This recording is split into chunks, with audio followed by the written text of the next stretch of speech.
not war. Today's show, we've got The Sun, The Times, The Daily Mail, and The Daily Telegraph. The sort of classic four awful horsemen of the British media apocalypse. There'll be a speed run through The Times today, and seeing if I can do The Times in 4 minutes or less. I reckon that will be a new PB if I can achieve that. But first, we're going to start with The Sun. And it's going to be a heavily xenophobic show today, as the news has come through that England will be playing Germany in the European Championships. And there was a bit of a hoo-ha with the Russians on the coast of Crimea. Hey, Slinkermeyer, how are you doing? Good to see you. Right, so starting off with The Sun, front page of The Sun. Top of the shop, England versus Germany is the story, and we get Here We Go Again. Jonathan Riley writes this piece, and they connect it to Angela Merkel saying that Britons going on holiday should have to quarantine. But of course, The Sun changes that into Germany's bid to kick us off sunbeds. Yeah, lots of xenophobic delights today. Hey, Studying Fangirl, hello to you, bad motivator. Inside, on page 3, that isn't page 3, but is page 3, Rita Ora wearing some pants. Also on that page, a story about Judi Dench's grandson, who looks a bit like Ed Sheeran. On pages 4 and 5, 2 jabs, 1 test, and it won't cost a packet. Bid to ease pricey whole rules. Also on that page, rule of 6 going, but not masks, is the briefing into Harry Bunter Cole and Jack Elsom coming from the government.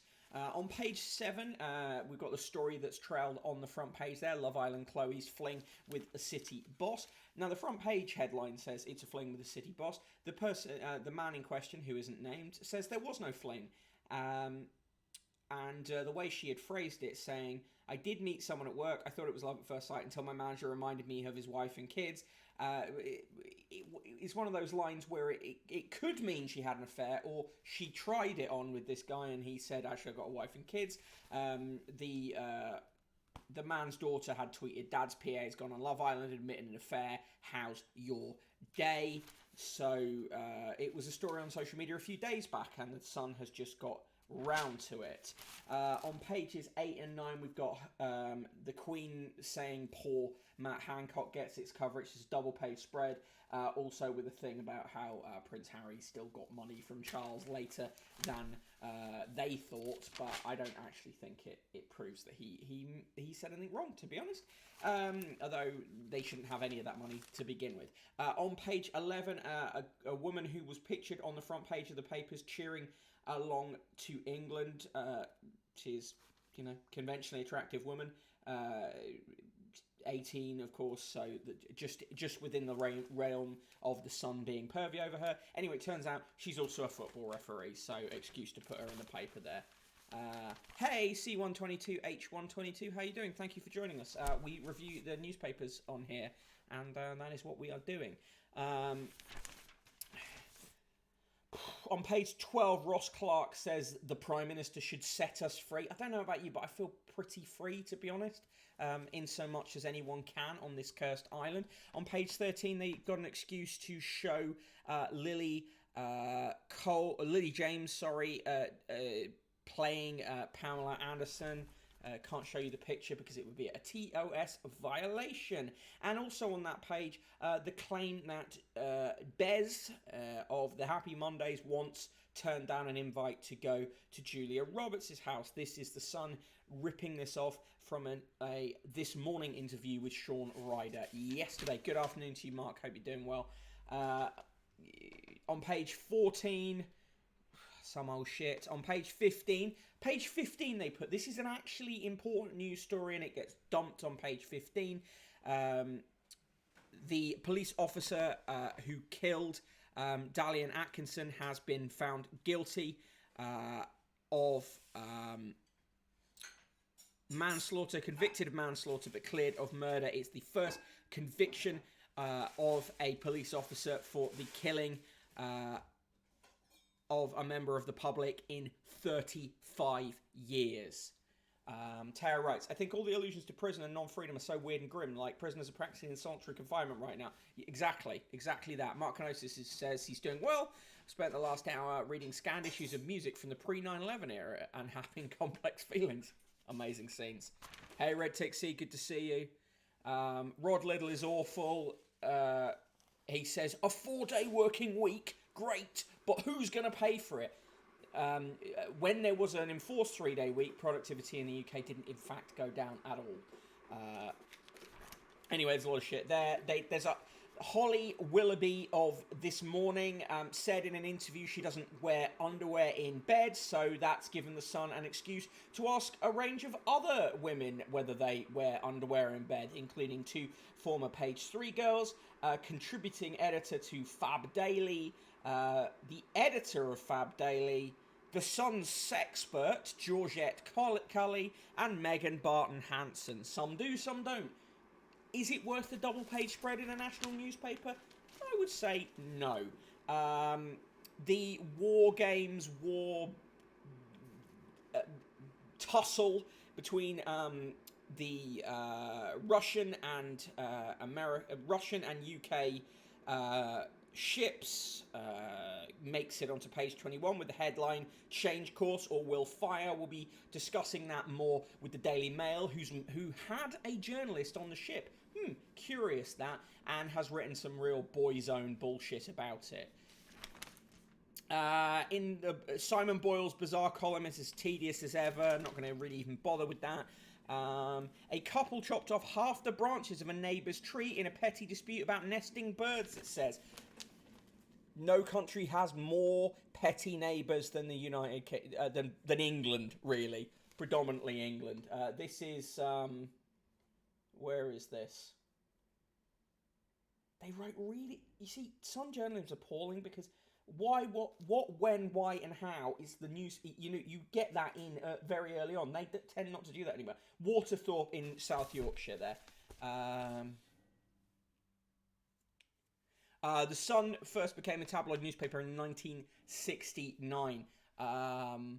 Yeah, it's been like a 14-year-old boy pretty much throughout. Good morning to you, Yodi Stomach Pump, or afternoon, as it were. Hope you are doing well.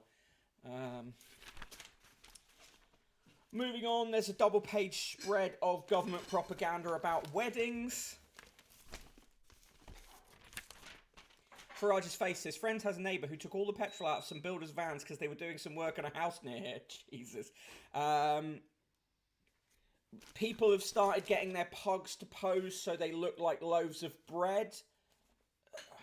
I mean, as if those dogs don't suffer enough. Wasn't The Sun a left intelligentsia paper at some point? It was a Labour, a socialist-focused broadsheet, but that was before it was purchased by Murdoch in 1969, and the old Sun was pretty much just done with. The Sun was part of the same stable as the Mirror for some time. Star tells of Tumour Hell, wanted Tom, I'll fight to the end, wanted Top Parker making a documentary about his battle with a terminal brain tumour. Once again, someone with a really serious health condition treated by the Sun in the most crass way possible. Douglas Murray, forever in the Sun, Mail, Times, unheard this morning, writes, do your school woke. Schools are terribly woke, apparently. In today's TV picks, Diana, ITV, 9 p.m, a documentary about Princess Diana, Escape to the Chateau, Make, Do and Mend, 9 p.m, Channel 4, Eat, Shop, Save, ITV, 7:30 p.m, and Kensington Palace Behind Closed Doors, 8 p.m. Can't say any of those appeal to me, to be honest with you. In Fab Daily, can smearing my face in Vaseline help my skin? Keisha East tries out slugging, TikTok's weirdest skincare trend. A really pointless spread about Kate Middleton the Duchess of Cambridge having worn trousers. I mean, they cannot get away from trying to present this incredibly basic Sloaney woman as a style icon. Mark Canosis says Douglas Murray is one of the worst people alive. That is true. In the £50 letter today, Maxine Cooper writes, or possibly someone from the Sun's editorial team pretending to be Maxine Cooper writes, if the government... sorry, it's a lady's voice. Lady's voice? Lady's voice. What is with me today? It is a woman writing in, so here we go. If the government is happy for double-jab families to go on holiday, why wait until August? Air travel should return to some kind of normality on July 19th. If it's any later than that, school holidays will nearly be over. Lots of families on holiday in this country and will holiday in this country, and that's great for the travel industry here, but lots more want to go abroad. Many have families they want to visit. As the Sun says, there is no justification for the delay. Right, Maxine is just totally a Sun writer doing that. Red Tick Seed, holy shit. Princess Diana died. When did that happen? The bit will never die. Does slugging make you look like Babe Ruth? We can only hope. Yes, woman, shocking. Woman has legs. Shock. Hello, SK. Hope you're doing well. Anyway, none of the other letters are worth our time today. In the business news, jewels have done well on the stock market. There's a big ad for David Walliams' new book, which just the fact that he's a lauded children's author, given the many redacteds, is pretty bad. And on the back page of the Sun Sport, we're ready. It's England versus the Germans at Wembley again. Yes, and we will lose. SK the Crusader's taking a break from the recording dojo. Oh, hey. Well, good to see you. Grilling Pirate Pete, American question. How did Diana escape the usual hate that comes at the other royals? Lots of the other royals don't get hate. It depends on how cooperative they are with the tabloids. Think of Maya Williams is fucking revolting, allegedly. Yes, in a Minecraft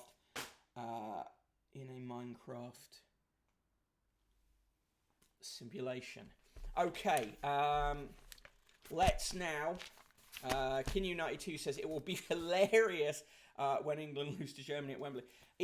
I mean, the chances of it not happening are, you know, particularly as the Germans are actually playing very well. Okay, SK the Crusader, I need England to lose to Germany to get the viewing numbers up on the stream.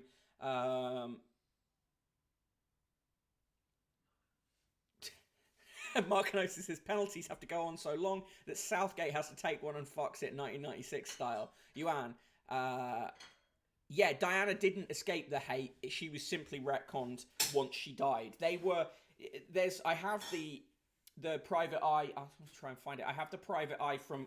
God's sake, my hair is annoying the hell out of me. What? Yeah, I know. I can't do it right now. I'm doing the show.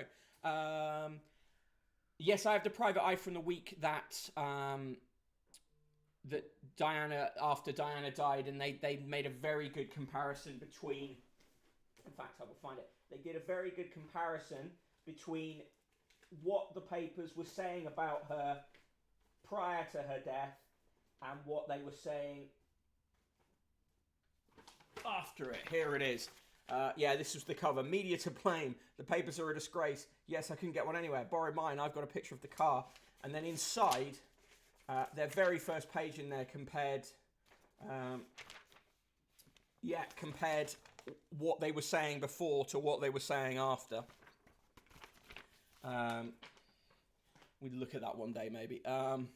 Markinosis, love football, 8 England, simple as that. Kinu93 says, I don't mean to shit on the football people, it's great if you care about it, and I get the same over other sports or even football with mates, but it's always funny when England lose things. It's always, for me, it's like, I'll be watching it and supporting England just because I sort of out of habit, but the fact is, we're not good enough to beat the Germans, really, and I really despise, as you can see on the front cover of the Sun there, this whole xenophobic shit. The Germans don't think like this about it. They're really baffled by the way that we have to bring up the war every time. And I guarantee you, before Tuesday, we get at least one, if not more than one, major newspaper front page that riffs on the war or war films or any of that shit. Right, okay, give me your scores for the Sun as I now move on to the Times, which we're doing a... I'm going to try and do a speed run through today. I don't know how well that's going to go, to be honest, because I always kind of get caught up reading too many stories when I do the broadsheet-ish ones. The Royals are German. Well, the Royals are German, yeah, but they started pretending they weren't around the time of the First World War. Yodi Stomach Pump says minus infinity for the Sun. Grilling Pirate Pete, I'm speaking less about the media, but the anti-royal, why are we paying the million citizen types? Again, that's like, yes, there are some people who sort of love Diana but hate the royals, but most people like me who are anti-royal generally thought she was a bit of a waster and an exploiter as much as the rest of them. So there was a bit on QI once about different football rivalries between countries. Apparently Germany doesn't give a shit about England but really cares about the Netherlands. Yeah, and they don't particularly like the French, really, and vice versa. Kinyu gives the Sun a boycott out of 10.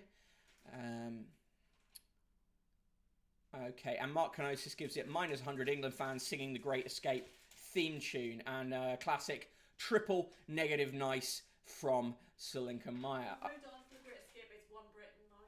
Oh yes, one Britain, one Britain, one people. Ein Volk, ein Reich. That's the one. Ein Boris. Right.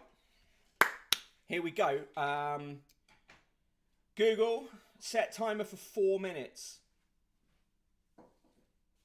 Hey Google, set timer for 4 minutes. All right, 4 minutes.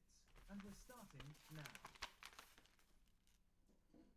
Okay, here's the front page of the Times. Times goes with Posh Mosh Mania. Apparently we're mad for delis now. I've loved a deli for a long time. Do they mean in Asda? No, okay. Self-help for celebs. Meet the A-list guru. Don't know what that's about. Did you read the Times too? There's something about that. Front page story, junk food giants will be banned from advertising online. There are so many loopholes in this. It's outrageous. You won't stop our ships. Defiant Britain tells Putin. Putin could give a shit about Britain. Alas, poor Hancock. Queen voices pity to PM. Inside, Boom Boom Becker meets his match. A comedian who gave the tennis star a fake award has won his court battle. Good. We're not diverse enough, admits Palace, and promises change. Bullshit. They are just trying to deal with the negative press they got from it coming out that they had been exempted from discrimination laws. My England kit got shirty response, says designer. A designer whose creations included England's football kit in 2010 said that the shirt had caused him the most hostility of his career. Change your course or we'll fire, Russians warned British warship. It was really not as serious as they're trying to make out. One Nation in Discord, but PM sings its praises. One Britain, One Nation gets some love from the PM. Of course it does. John McAfee was found dead in McAfee was found dead in a Spanish prison last night. It's thought that he took his own life. Open up holiday islands before EU slams door. Ministers have been urged. Sydney bans millions from leaving in fresh outbreak. Delta variant threatens US effort to wipe out infection. 1,700 reasons to think aliens have spotted us, according to some research, reports Tom Whipple. Barbican boss quits amid institutional racism claim. Whoopie-doo. Royal Opera House loses £500,000 tax rebate battle. Also today, George Osborne has become the chair of the British Museum. But then that's fine because he knows a lot about stealing from poor people. Life for women's killer who thought he'd got away with murder. That story, an important one, is stuffed at the top of page 19. Similarly, another interesting and important story, Britney Spears trying to get out of the conservatorship that has been trapping her for years. Also gets stuck on page 19. Victory for nurse sacked because childcare ruled out weekend work. Good. Johnson attacked over green failures before climate summit. Greta Thunberg criticises North Sea oil field plan. She is right, as she often is. Undermilk Wood at the National Theatre with Michael Sheen gets 5 stars, not surprising. David Aronovich says we have a duty to share our health records. Never not a compliant poodle. Matt Hastings says Western powers have failed as nation builders. We should never have been nation building to start with. Janice Turner writes exactly what you'd expect Janice Turner to be writing this week. Ian Martin is equally awful.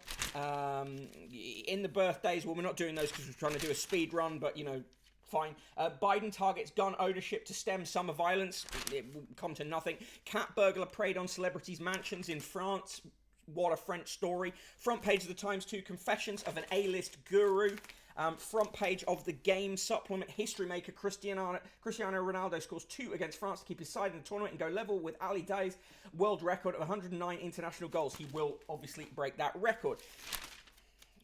Business news is not that thrilling, apart from the fact there's quite a good column that says Channel 4 sale would damage world-leading TV production industry. It would. And in the obits, where have we gone in the obits? Rupert Chetwynd, a Bohemian SAS soldier, advertising executive, adventurer who led humanitarian missions into Soviet-occupied Afghanistan. Incredible mutton chops. Also in the obits, Gianpiero Boniperti, the Italian footballer who linked up with John Charles to form a fabled forward line in the glamorous Juventus team of the 50s, and the 4th Earl Baldwin of Bewdley, teacher and alternative health campaigner who worked tirelessly to restore the reputation of his grandfather, Stanley Baldwin. So nearly there. In the sports, it's the Germans next. Dramatic comeback seals round of 16 tie against England. There you go. So just over 4 minutes there for the Times run through. And SK the Crusader says, okay, if David Aronovich thinks we have a duty to give our health records, let's hear when he last had an STD test. Farage's face. If you say you're going to kill yourself in prison, that means you're going to kill yourself in prison. If you say you're not going to kill yourself in prison, that means you're going to kill yourself in prison. The catch-22 of prison. Slinkermeyer, yeah, McAfee dies and Epstein starts trending on Twitter. Weird. Curious that, isn't it? Taylor writes, the Barbican shit is wild because how is your institution so racist? People bring a book out about it. Yeah. Mark Kenosis absolutely not thought that McAfee took his own life. Okay, it's being said that he took his own life. Farage's face, I'm a McAfee truther just because James Ball says it's an open and shut case. Zinkemeyer, war is always serious as long as it sells papers. Yodi Stump Pump, fuck's sake, Mick, you've just set my timer off. Hey, Google, at Yodi Stomach Pump's house, set alarm for 20 minutes. No, I said that in a way that hopefully wouldn't actually have done it. Yodi Stomach Pump says, going to have to get past my anger of Channel 4 not reviewing Utopia for a third season to support them. Grilling Pirate Pete, the Britney Spears story, so bad that a lefty, Rose McGowan, went on a righty, Tucker Carlson, and both agreed. Shows just how nasty Spears' tragedy is. Yeah, I mean, Rose McGowan is... She's... I wouldn't say she's necessarily as left as you think. Mr. Gump, fuck off forever, David Aronovich challenge, part 45 billion, and various numbers. Okay, that was the Times. Give me a score. I actually don't bother with scores. When it's a speed round, hard to give it a score, but, you know, for me, it's a -69. Okay. Just going to do the roll call in a second, and then we will do the Telegraph, and we will be cruising our way towards... the Daily Mail, our final paper for the day. The Telegraph is particularly cursed today, and that is saying something. Grilling Pirate Pete says, -60 for not even one good pet story for the Times. Slinkermeyer, Rose McGowan can be very misguided, which is a shame because I used to love her, gives the Times a -69. Oh, I opened a French website on the Oldie Stomach Pumps Google thing called 20 Minutes. Excellent. I'm the Broken Bottle Boy. You can follow me on Twitter at the Broken Bottle Boy. SK the Crusader is in the mod squad today and currently having a break from streaming, but he will be back soon, and it's good that he's here. In the chat, another TT viewer, Ash Flaps McNulty, Bad Motivator, C122H122. Thanks for your first time chat contributions, much appreciated. The Silent but Deadly Carbot 14XYZ is here. Commander Root is here. Donald Bain, Old Man, is here. Good to see you. Farage's Face is here. Thanks for being as ever. The excellent Grilling Pirate Pete is here. Kinu92, thank you again for your first contribution to the chat. Chronotherm's here. Letty Baskers is here. The ever excellent, ever skirting the line of acceptability, Mark Kenosis is here. Mog Shed, Mr. Gump, Red Tick Seed, all good to see you. Slinkermeyer, as ever, do check out her photography on Instagram and Twitter. She is very good. Studying Fangirl, beaming in from Israel is here. Good to see you. She is also an excellent streamer. Recommend you follow and watch her streams. Torms is here. Teo writes... A fine writer and well worth a follow on all the platforms you can follow him on. The Royal Flush, V&K, Virgo Pros, Yeldy Stomach Pump, a veteran of the chat, the Fishmeister General Yuan, and last but not least, the ever excellent Zoe Brings Bacon is here. A lovely turnout on this Thursday show as we crash towards the Daily Telegraph. My least favourite to do, partly because it's difficult to manipulate the paper, and partly because it's the fucking Daily Telegraph. SK the Crusader will have a new YouTube video coming soon, probably Monday. Looking forward to that. Red Dixie French website, so that's what they're calling them these days. Marconos, browse me like one of your French websites. Right, okay, here we go. The Daily Telegraph. Front page of the Daily Telegraph. Of course, they are hyped up about England versus Germany at Wembley on Tuesday. Their main story is Merkel puts holidays in Europe in doubt. Holidays to Europe in doubt. God forbid that she should seek to protect her country. Main picture, of course, is Boris Johnson looking like he slept in his suit meeting the Queen.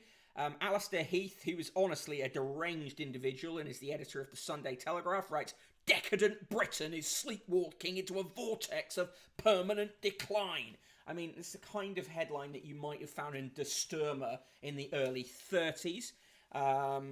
Matt is crushingly unfunny as ever. Inside, a ridiculous, ludicrous story claiming that the Sussexes didn't want baby Archie to get the title Earl of Dumbarton at any point because of the word dumb being in there. By the way, Prince Harry is already the Earl of Dumbarton. It's a farcical story.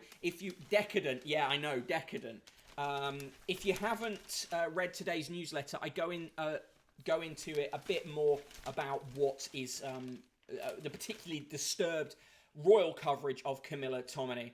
brokenbottleboy.substack.com if you want to read that. On page 5, officials moved the goalposts for foreign fans travelling to Wembley. Well, we all knew they were going to happen. That was going to happen. There is a claim that China erased crucial details on origins of the pandemic. I mean, it wouldn't surprise me if that is true. Fathers of the bride will be allowed to walk their daughters down the aisle in churches without wearing a face mask under government plans to ease further COVID restrictions on weddings. I mean, yeah, no shit. Gavin Williamson has said that there's likely to be mitigations and adjustments for next year's exams as well. Yeah, I'd say that's fine. Mark Canosis, honestly, it's a relief when the Telegraph just sounds like 1920s to Sturmer. Overcautious schools blamed for surge in children isolating. Schools can't win. Schools cannot win in this situation. The Telegraph never misses an opportunity to attack teachers, nurses, anyone in the public sector, while then pretending that it's a very patriotic paper and all this shit. Footballer's family compare Atkinson death to George Floyd case. Daly and Atkinson's family have compared the former footballer's death to the murder of George Floyd in the United States after a police officer became the first in 35 years to be convicted of killing a member of the public. Benjamin Monk was found guilty of manslaughter yesterday after he tasered the former Aston Villa star for 33 seconds, more than 6 times the standard practice, and kicked him at least twice in the head as he lay on the ground at his father's home in 2016. The fact that it's only manslaughter is a disgusting thing, really. Met opened 6th forensic review of Daniel Morgan axe killing. Well, I'm sure they'll get it right this time. Police chief protected friends accused of sexual misconduct. Superintendent Beverly Gill, who worked in Cleveland Police's Professional Standards Department, allegedly tipped off a detective who was later accused of making sexual advances against 21 junior officers and staff. She also meddled in an investigation where a senior officer was seriously assaulted. Oh, imagine. It turns out that almost every apple, all the apples are rotten. The barrel is rotten. It's from a rotten orchard on rotten land on a rotten island. Children's Song of British Unity sparks furious backlash online. This is again the people. I said this was going to happen. The now One Britain, One Nation got mocked. The Telegraph is now going, oh look, the lefties and the Scots Nats hate our country. And they print the song in full, just so readers can sing it over their breakfast, I presume. Lyrics to that song: our nation survived through many storms and many wars. We've opened our doors and widened our island shores. We celebrate our differences with love in our hearts, united forever, never apart. We are Britain and we have one dream, to unite all people in one great team. We are Britain and we have one dream, to unite all people in one great team. And then a picture of Boris Johnson dressed like Kim Jong-un descends from the schoolroom ceiling. Or, Taylor writes, the comparison with Floyd works, including a conviction that won't lead to meaningful institutional change. Agreed. What cursed jury could call anything other than murder? I suspect it's more to do with what the judge decided to instruct the jury to do, if anything. I need to read it in people. Taylor writes, I wish Britain embraced decadence, would be much less miserable. Yeah, and exactly, the use of that word is a small step up from degenerate. SK the Crusader, I think a typical Telegraph writer imagines that the wrong kind of person is having a good time in the UK. Yeah, the Telegraph is dedicated to telling you about people it suspects are having a good time and making sure the readers are angry about it. Yeah, Taylor writes, agree with that as well. Manslaughter thing is wild, but police are always given good faith in the courts. It's surprising at, 35 years since the last time a police officer was convicted, and it's certainly not been 35 years since a police officer unlawfully killed a member of the public. It happens a lot. They just don't get done for it. Page 12, doctors' early retirement triples and squeeze on pensions pot. Capping the amount that savers can amass without a penalty is helping to drive a potential NHS staff crisis. Mongoose help neediest in group for a fairer society. Mongooses are socialists. I'm surprised the Daily Mail aren't criticising them. Commie mongooses. I am team mongoose. Red Tick Seats is Stong Britain. Song is horrifying. Talking about police killings of members of the public. C122, H122 says Mark Duggan comes to mind. It does. Yeah, you're right, Slinkermeyer. That song summarises how cursed this island is. UK denies Russia fired warning shots at ship. Of course, the Russians say they did. Paratroopers in joint exercise with Jordanian soldiers after desert drop. Lots of military propaganda in all of the papers today. Get ready for the Daily Mail, which really goes hard on it. Missing Italian toddler found by reporter after desperate search. Well, that is good news. Picture from Israel here. Ultra-Orthodox men protest against the expansion of a motorway at a site believed to be an ancient Jewish burial ground near the Israeli settlement of Elazar, south of Bethlehem, in the occupied West Bank. More than 600,000 Jews live in 140 settlements in the West Bank and East Jerusalem. It's quite a striking picture. Yes, comrade mongooses. We are a pro-mongoose stream here. The Pope met Spider-Man. Get your jokes in here. Giant leap for diversity as more women applied to be astronauts, is the claim. Saudis who killed journalists had military training in the US, is the claim. The 4 Saudis who participated in the killing of the Washington Post journalist Jamal Khashoggi received paramilitary training in the US the previous year under a contract approved by the State Department. Well, colour me shocked. In the comment section, true Britishness is laughing at the One Britain, One Nation song, says the often very sound Rowan Pelling. I wish he wasn't in the Telegraph. Alistair Heath says, decadent Britain is sleepwalking into a vortex of permanent decline. And so this is what he says at the end. I skipped through to the end, and he says, not everything is going wrong. The government is waging a surprisingly successful war on woke. Brexit is going well, with trade deals galore. I hope... Oh, God, this is like... What alternative reality are you writing from, mate? A homegrown immigration system and plenty of promise. Excellent reforms are being made to the Constitution and to human rights law. But COVID has proved a disaster for Britain, cancelling many of the good things Johnson was planning while exacerbating the impact of his bad tendencies. Unless the government gets a grip, what ought to be a time of renaissance will instead be remembered as just another period of crippling, debilitating national decline. Honestly... it's the kind of column you would have found in a Nazi newspaper.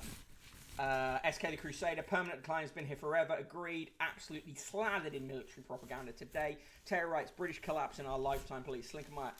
Wow, that's some fully formed delusion right there. Renaissance, didn't realise Telegraph was taking the Bathist line. Yep. Kin92, on that mail front page is cursed. I saw it already because I'm a postman and all my mates are joking about stealing valor. Yeah, it's seriously a bad front page. Get ready. Con Coughlin, who is a very close friend of the security services, says Putin's provocations will backfire disastrously. There are some truly cursed letters in the Telegraph letters today are so cursed.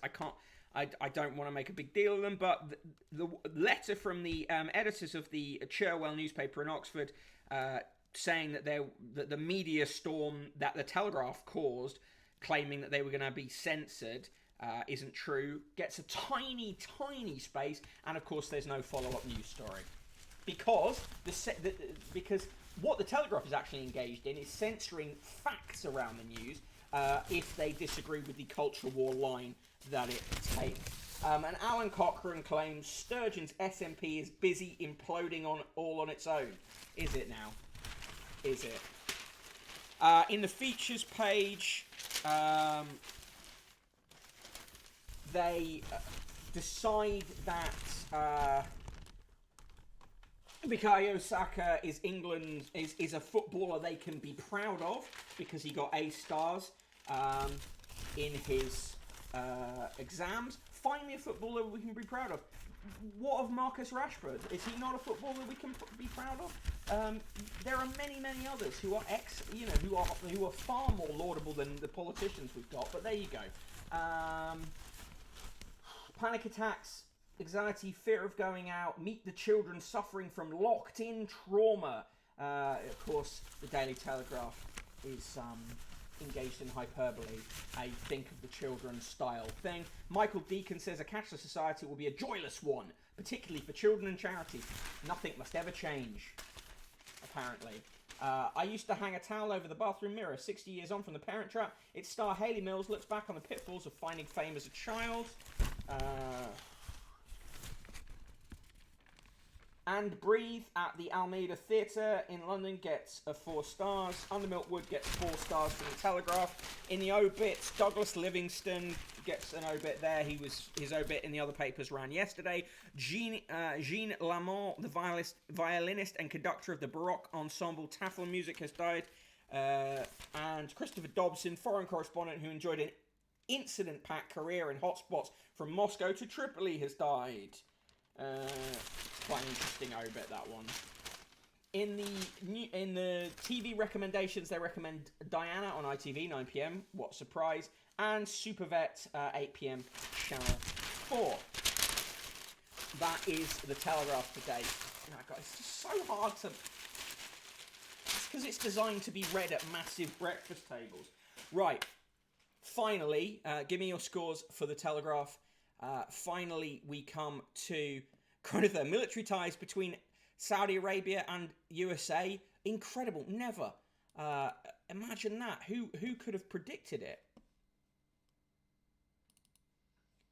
Red Tick Seed. Holy shit. Princess Diana died. When did that happen? I never want the bit to die. The bit must live on forever. C122, H122 gives the Telegraph a minus 420. Blaze it up. And I'll give it a minus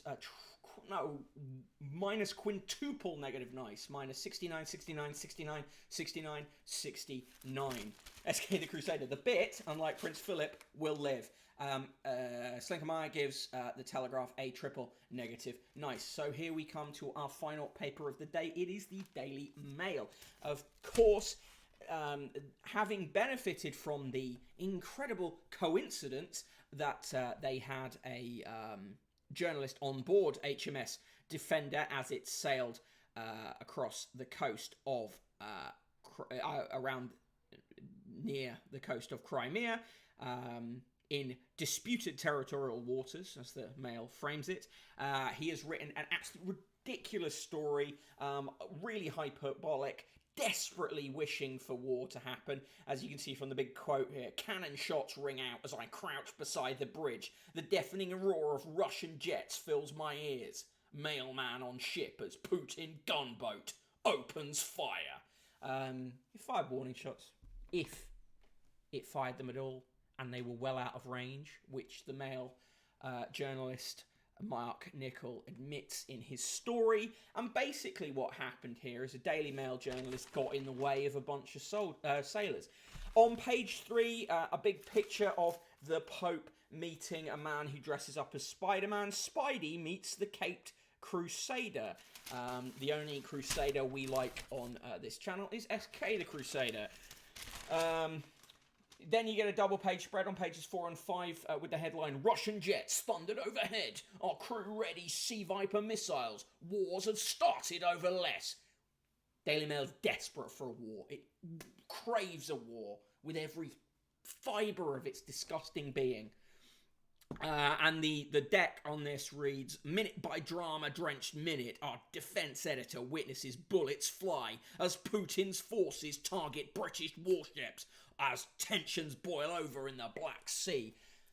In reality, what happened here is A, the Russians were doing a military exercise, which they had pre-warned the US and UK they were doing. B, they shadowed the UK ship as it was passing along there, which which the UK does constantly in the channel whenever Russian ships pass this way. It happens all the time. This is a confection. Yeah, war sucks. Exactly. Studying Fangirl. Yeah, and you would know. I know.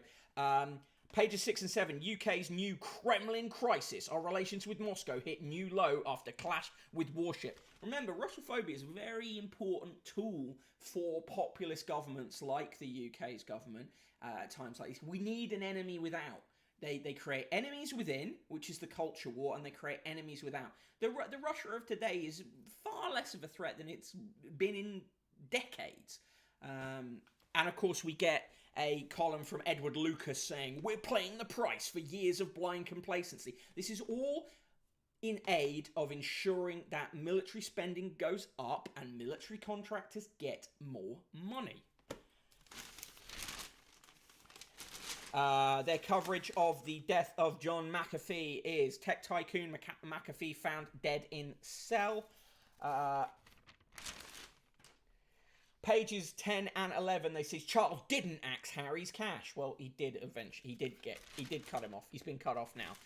On page 13, they've packed Britney Spears and said, gloomy Britney gears up for court fight. They've literally just caught her face in a slight resting moment.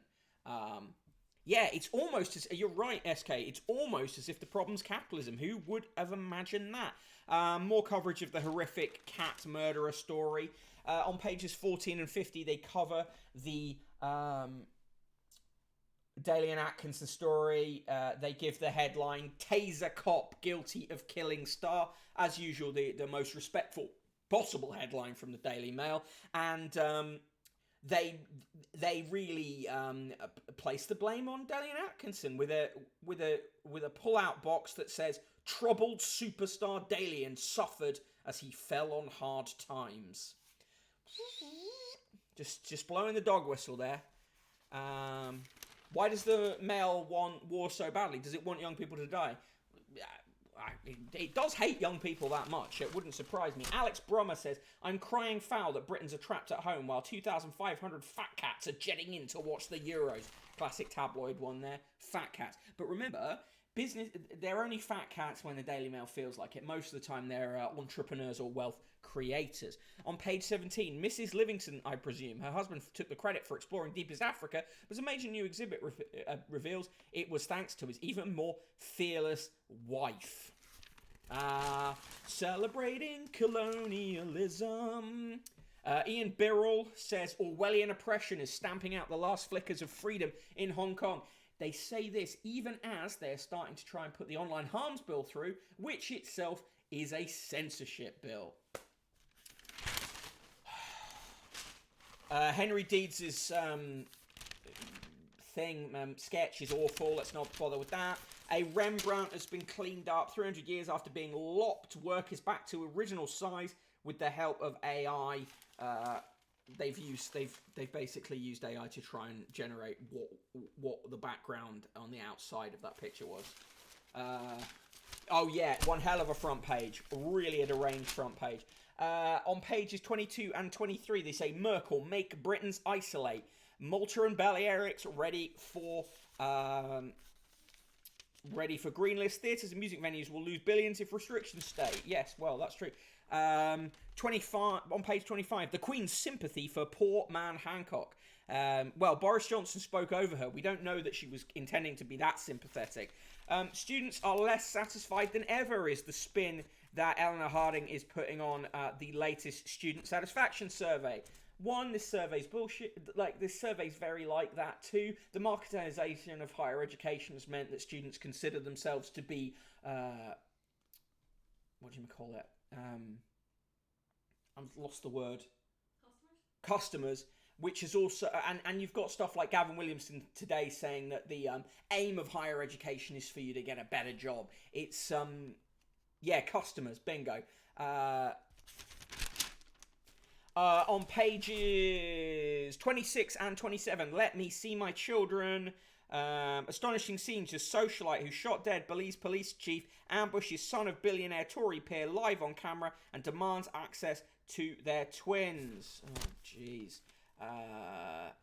Andrew Ashcroft is captured on video taken by common law wife Jasmine Hartin. They love this story, and the man who, the person of color who was shot, becomes just a side issue, a footnote in that story. Undermilk Wood gets 4 stars from the Daily Mail's reviewer. It turns out that a South African mother who said she'd given birth to a world record-breaking 10 babies had actually fabricated the pregnancy. She said she had had 7 boys and 3 girls, but doubts emerged when the father said he had yet to meet his children and accused his lover of a hoax to make money. She was then admitted to psychiatric hospital. This is dark, this story. Yesterday, an investigation into the dectuplets mystery concluded. It was revealed that doctors at the hospital found Miss Sithole did not give birth to any babies in recent times. The report conducted by local government officials added it's also been established that she was not pregnant in recent times. And yet the papers reported this extensively last week, but they won't admit that they got taken in. Slinker Myers says, nothing annoyed me more as a student than being told that having an art degree would make me more appealing to employers. The idea I wanted to be an artist was baffling. Yeah, I know. Why this man may hold the key to the last mystery of Diana's death, but still denies he was there, tracked down to his new home, the driver of the Fiat Uno. They are stalking a man here. They are stalking. This man has always said his car didn't collide with Diana's car, but the Daily Mail have just gone and stalked a man who is has no role in this anymore. Ash Flats McNulty. Whoa, wait, what? What's happened to Diana? Good. I love more people picking up the bit is good. In this Saturday's Daily Mail, you could win a motorhome, and I love how the Daily Mail pretends this is what its readers look like.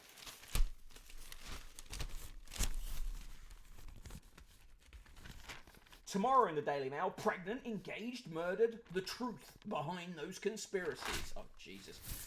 Okay, on this day, June 24th, 2021, let's see what the Daily Mail was doing on June 24th, 1977. Television star Bruce Forsyth and his wife Andrea are to star in a generation game of their own. Yesterday, they adopted a 6-month-old girl and announced that Anthea, 26, is expecting a baby in November. For the past 5 months, she and Bruce, 48, have been probationary parents for blonde-haired, blue-eyed Charlotte Ann. Yesterday, the trial period ended, with kisses all round. June 24th, 1988.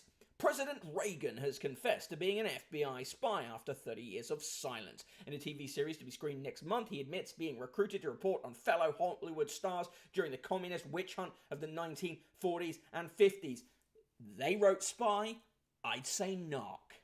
Happy birthday to Lionel Messi, who is 34, and to Anita Desai, the author, who is 84. She was Booker Prize shortlisted 3 times, including in 1984 for In Custody, which was made into a film, but it was her daughter Kiran Desai who won the prize in 2006 for her novel The Inheritance of Loss. She said her success felt like a family endeavour. Also born on this day, Joan Clark, born 1917, died 1996. The London-born codebreaker was the only woman at Bletchley Park working on cracking German Enigma ciphers. She was a lifelong friend of Alan Turing, and the two were briefly engaged. Clark was played by Keira Knightley in the 2014 film The Imitation Game.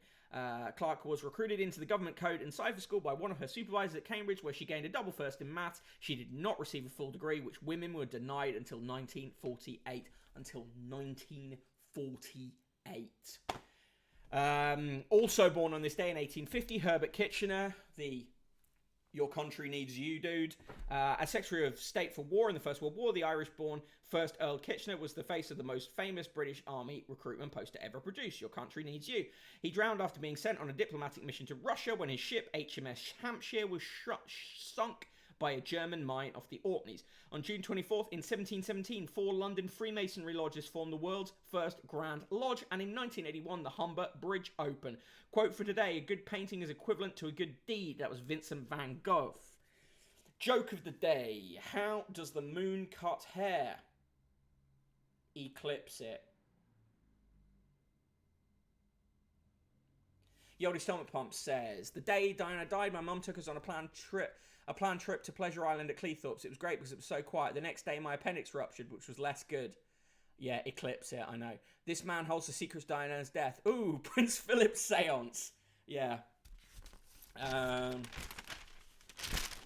In Female Magazine, my midlife sexual reawakening, writes Laura Friedman Williams. When she caught her husband of 22 years cheating, his mother of 3 despaired for the future. But she reveals in a new memoir she experienced an eye-popping adventure as a singleton and is now on lover number 9.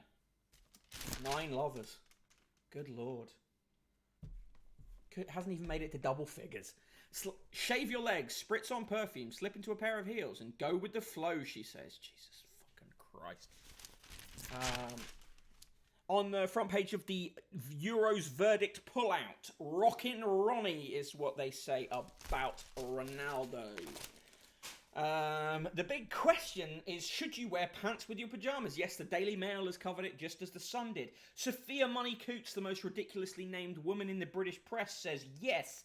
How can pants make you too hot? They're tiny. But Marion McGilvery says bed is a safe haven to cast off the nip of elastic. I'm glad they're covering the big issues. Jenny Murray says, why I have a right to die pact with 2 of my best friends. Okay. Writes about the coil.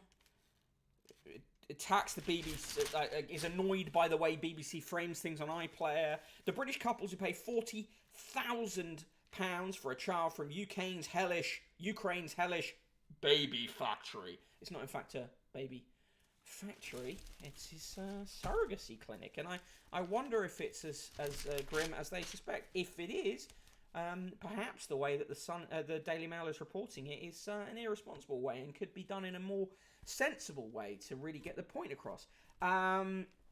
Okay, they review various cake-flavoured drinks.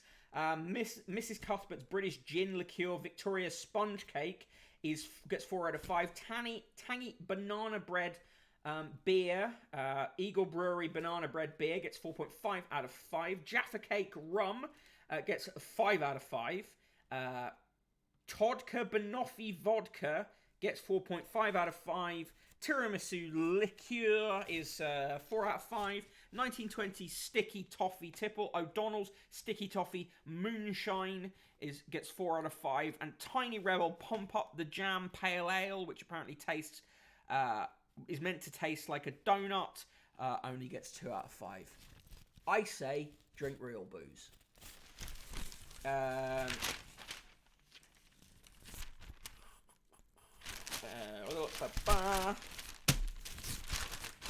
The TV recommendations, they again recommend the Diana documentary. Last night's TV, Inside Tesco 24/7 gets 4 stars, and In the Footsteps of Killers gets 3 stars.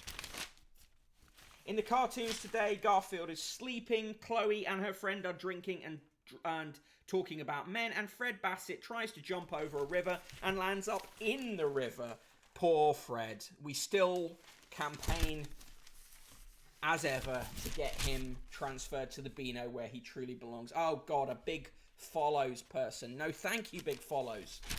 And here are today's straight to the point letters. Pam Bonding of Folkestone writes, thanks to the Mail's efforts, brave Afghan translators have been given a home in Britain. Let's hope that they are soon all safe. Chris Reed writes, not being made a prince will mean Archie will grow up in a loving home where status and titles are of no consequence, and he will be of no interest to the media. I feel a book coming on. Fuck off. Jack back at Butterworth says, Love Island goes middle class. The participants can't claim class of any sort. May Hall says, The Gurkhas and the people of Nepal have never needed the help of Joanna Lumley more than now. Rosalind Daubney, perhaps Martin Daubney's mother, who knows, says, Don't spend £10 on a special lump to cure hiccups. Chewing a sugar lump always works for me. Joe Vallum says, I've driven HGVs for many years in Britain and Europe, and contrary to claims, the pay is good and the cab can be fitted out like a home from home. Libby Harding says, Is there anything Zoe Ball doesn't love? Oh, God. God forbid someone like things. And finally, Dorothy Gibson says, People are so kind. At the checkout in Tesco, I realised I'd left my money at home. The cashier paid £20 for my shopping from her own purse and refused repayment. Jesus. That's like a couple of hours, like several hours' money. Jesus, 2 hours' money. Today's recipe: ratatouille and ricotta pasta. It looks vomitous. They're trying to get you to go on a cruise to the Galapagos. They're trying to get you to buy Manuka honey as promoted by Hilary Jones, the ITV doctor. They're trying to get you to buy various ugly garments. Coins news. Coins.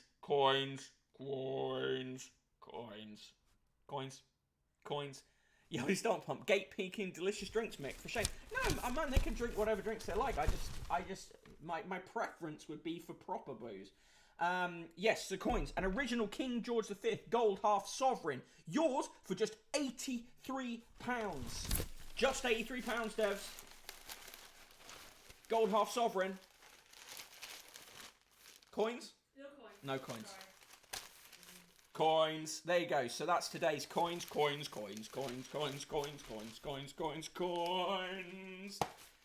Right. In the business news, they talk about Jules as well. Why Sir Ken Morrison will be turning in his grave. He loathed borrowing and extravagance. Now private equity barons have launched a debt-fueled bid for the empire he built. Taekwondo star Bianca Walkden can hit heights in Tokyo as her superstar DJ sibling hits the decks. Who is her sibling?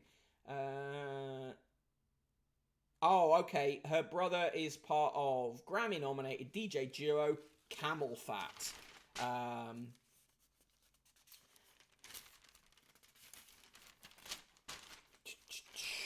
And then on the back page, oh no, not the Germans again. England will meet old foes in last 16 after Joachim Löw's men survived mad night of ups and downs. Superstar DJ, here we go. Says Red Tixie. Right, that was the Daily Mail. Give me your scores today as I do the final roll call and tell you things that you need to know about things. Yes, indeed. So, if you have enjoyed the show, and I hope you have, thank you to people who are watching for the first time. Good to see you. Do consider subscribing, or at least following, but subscribing is always good.